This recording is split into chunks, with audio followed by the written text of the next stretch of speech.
There comes a season in a person's life when the noise begins to disappear, not because the world has become quieter, but because you have finally become tired of listening to everything that never mattered. And perhaps, if you were born between 1945 and 1965, you have already felt this strange change inside yourself. You have lived through enough beginnings and endings to know that life is not measured only by the years you were given, but by what those years taught you to release. You may look back at your life and realize that some of the people you loved were never meant to stay. Some dreams were never meant to happen, and some painful chapters were secretly preparing you for a version of yourself you could not have understood when you were younger. But there is something else happening now. Something quieter, something deeper. The final mission of this chapter may have nothing to do with proving yourself anymore. It may be about becoming free. You spent decades being needed. You worked when you were tired, provided when you were afraid, stayed strong when nobody asked how strong you really felt. You learned how to carry responsibilities without announcing the weight of them. You watched children grow, watched parents age, watched friends disappear from your life for reasons nobody could have predicted. You learned that love sometimes stays and sometimes leaves, that money can solve certain problems but cannot purchase peace, and that achievement can fill a calendar without filling a heart. And somewhere along the way, perhaps without noticing, you became very good at surviving. But survival is not the final destination of a human being. There comes a point when the question changes from, how do I keep going, to, what am I going toward? This is where many people misunderstand the later chapter of life. They think aging means becoming smaller. They think the years ahead are simply a gradual withdrawal from the world, a slow reduction of ambition, relevance, desire, and purpose. But what if the opposite is true? What if the later years are not designed to make you less alive, but less distracted? What if life has been removing things from your hands so you can finally discover what deserves to remain in your heart? The younger version of you needed recognition. The older version of you may need meaning. The younger version wanted to be admired. The wiser version wants to leave something behind that cannot be measured by applause. And perhaps this is the hidden spiritual mission of your generation, not to escape the world, but to stop being controlled by it. You were born into a world that demanded endurance. You watched society transform in ways your younger self could never have imagined.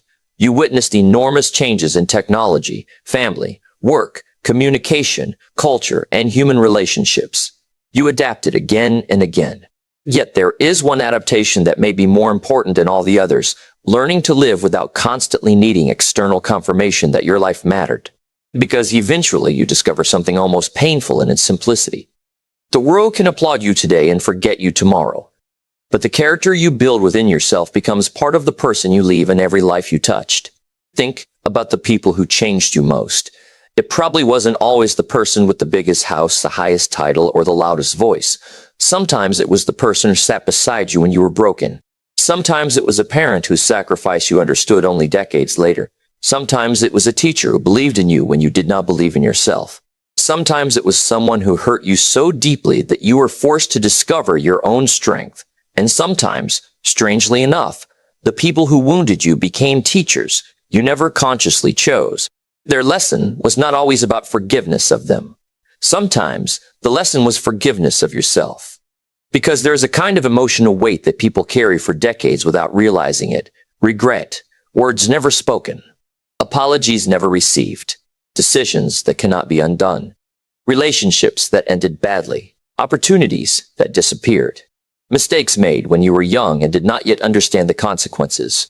You may have learned to function with these things, but functioning is not the same as healing. A person can become successful while remaining emotionally imprisoned by yesterday. A person can smile at the dinner table while secretly negotiating with memories nobody else can see. And perhaps your next spiritual step is not to change the past. It is to stop allowing the past to dictate the emotional temperature of the present. There is something powerful about reaching an age where you finally understand that not every unanswered question needs an answer. Some people will never explain why they left. Some relationships will never receive the ending you deserved. Some sacrifices will never be acknowledged. Some dreams will remain unfinished. And this is where emotional maturity becomes spiritual maturity. You stop demanding that life rewrite history before you permit yourself to feel peace. You begin to say, it happened, it mattered, it changed me, but it does not have to own me anymore. That sentence can take years to understand, but once you do, something inside you becomes lighter. Maybe you have spent too much of your life being emotionally available to people who were emotionally unavailable to you. Maybe you became the dependable one, the person everybody called when there was a crisis, the person who rarely said no, the person who carried other people's problems because being needed made you feel valuable. But there is a subtle danger in always being needed. You can become so accustomed to rescuing everyone else that you never ask who is rescuing you.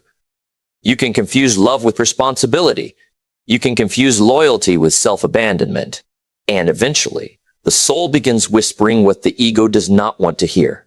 You are allowed to put some of this down. Putting something down does not mean you stopped caring. It means you finally understand that love without boundaries can become exhaustion, and sacrifice without wisdom can become resentment. There are people you can love without chasing. People you can forgive without inviting back into your life. People you can wish well without continuing to carry their emotional burdens. This is not coldness. This is discernment. There's a stage of life when your peace becomes too expensive to exchange for unnecessary arguments, explanations, and approval. You begin to realize that silence is sometimes stronger than a final speech. And perhaps you have noticed that the older you become, the less interested you are in pretending. You don't want conversations that require a mask. You don't want friendships built entirely on convenience. You don't want relationships where you must constantly prove your worth. You want something real, something quiet, something where you can sit beside another human being without performing. This is one of the great gifts of maturity, the ability to recognize the difference between attention and connection. Many people spend their younger years collecting attention. Wisdom teaches you to seek connection. There is also a loneliness that can appear in this season, and I want you to understand it carefully. Loneliness does not always mean that nobody is around you. Sometimes loneliness arrives when you realize that very few people truly understand what you have lived through. You carry memories from decades that nobody else can completely enter. You remember people whose names younger generations have never heard. You remember versions of yourself that no longer exist. You remember places that changed, voices that became silent, homes that were sold, photographs that became old. And sometimes you wonder, quietly, where did all those years go? But do not mistake remembrance for emptiness. Your memories are evidence that you lived. Your grief is often the price of having loved deeply. Your nostalgia is not weakness. It is the mind touching the places where meaning once lived. The goal is not to destroy those memories. The goal is to let them become wisdom instead of chains. Let the people who are gone teach you gratitude for those who remain. Let the mistakes teach you compassion. Let the years teach you urgency, not the frantic urgency of fear, but the peaceful urgency of living honestly while you still can. Because perhaps the final mission is not about adding more years to your life. It is about adding more life to the years you have. You may not control how much time remains, but you can influence the quality of your presence. You can make a phone call. You can say the words you kept postponing. You can sit with someone without looking at a screen. You can tell your children what you were too proud to tell them when they were young. You can tell a friend, I appreciate you. You can apologize where an apology is appropriate. You can forgive where forgiveness is possible. And you can stop waiting for some imaginary perfect moment to become the person you already know you should be. There is another hidden mission, and it is one that many people discover too late, passing wisdom forward. You have accumulated something that cannot be downloaded, purchased, or manufactured instantly. Perspective. You know what happens when pride controls a decision. You know what happens when money becomes the only measure of success. You know what happens when someone spends 20 years postponing happiness until later. You know the difference between a problem that feels enormous at 30 and the same problem seen through 60 years of experience. Your story has become a library, but a library locked forever is of little use. Someone younger may need one sentence from your experience to avoid a decade of unnecessary pain. So tell them, not as a lecture, not as a declaration that you know everything. Tell them as someone who has walked the road. Tell them what you learned about money. Tell them what you learned about marriage. Tell them what you learned about friendship. Tell them what pride cost you.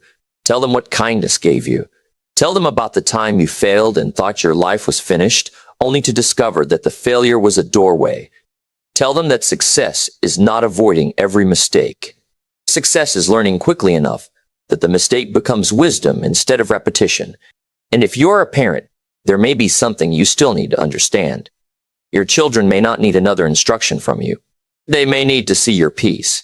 They may need to see that you can disagree without hatred, that you can age without becoming bitter, that you can lose without becoming defeated, that you can change your mind without feeling humiliated, that you can say, I was wrong, without believing those 3 words make you smaller. Because your children may forget many things you told them, but they will remember the emotional atmosphere you created around them. They will remember whether home felt like judgment or safety. They will remember whether your strength gave them courage or fear.